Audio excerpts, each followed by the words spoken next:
Evet, çok kıymetli, değerli dostlarım, değerli dinleyenlerim. 5. ayın 5'i 2026 Cuma günüydü. Köyüm Evren köyünden ayrıldım. Ayrılırken kapıyı kilitledim. Şöyle biraz ilerledikten sonra geriye döndüm. Şöyle geriye döndüm, baktım. Hüzün bastı. Azap gelen sene veya bir daha nasip kısmet olacak mı dedim. Şöyle köyüme, evime bakarak şöyle bir şey söyledim, yazdım.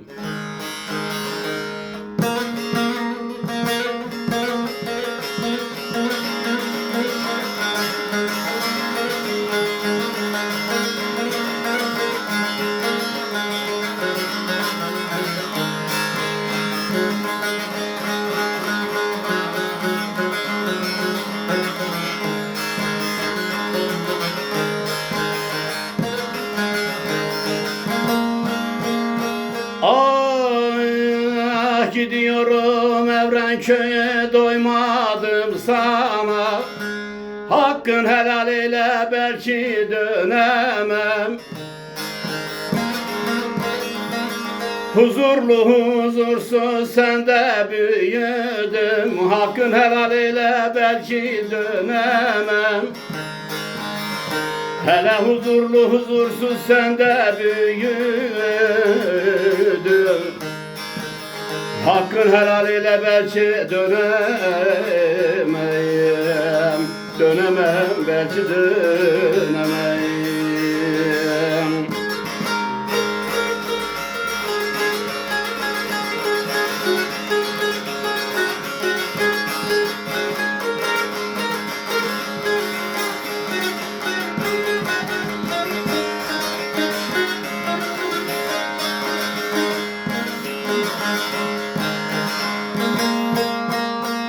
Unutmadım o dağların baharını, kışını. Yazın yastık yaptım karadaşını. Koyun kuzu yaydığım loloz taşını. Hakkın helal ile belki dönemem. Hele koyun kuzu yaydığım loloz taşını. Hakkın helal ile belki dönemeyim. Belki dönemeyim.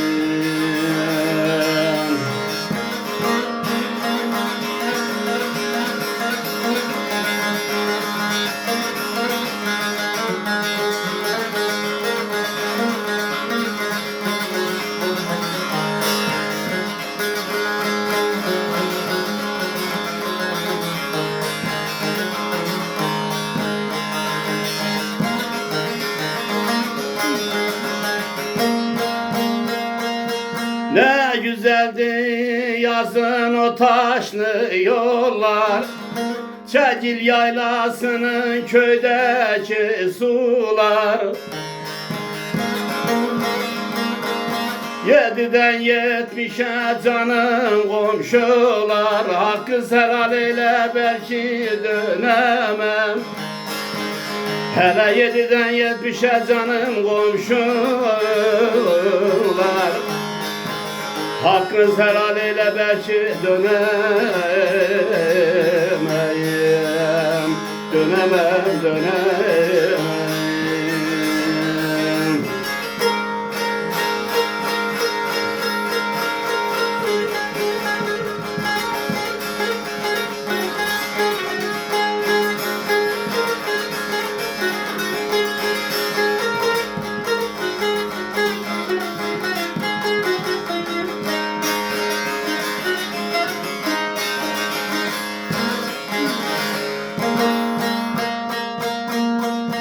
Kilitledim kapıyı, çektim eleği.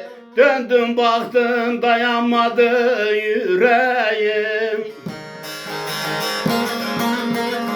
Nasip olursa yine geleyim, hakkın helal ile belki dönemem.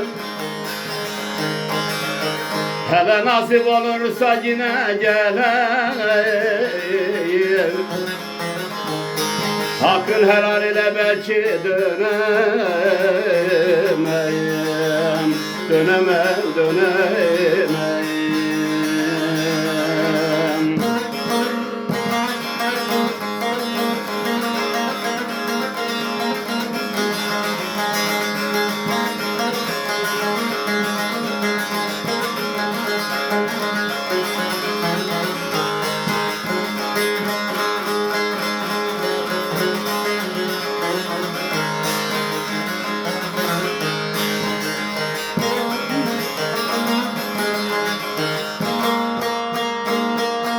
Aşık Nazmi gezdim yaylasında, dağında. Ne sohbetler yaptık köy konağında.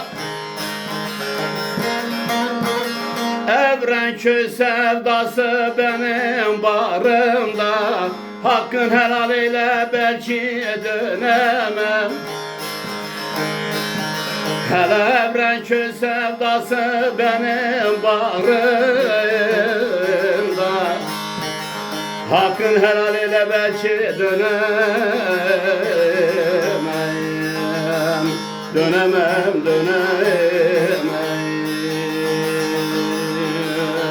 Döneriz inşallah.